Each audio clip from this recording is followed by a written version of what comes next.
Welcome back. You're in the PolitBureau, and it's time for Spinners and Spanners, the lighter side of South African politics.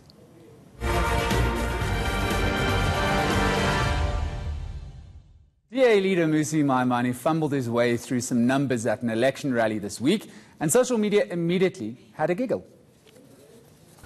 44 out of 10 South Africans. Our plan is to introduce 9,610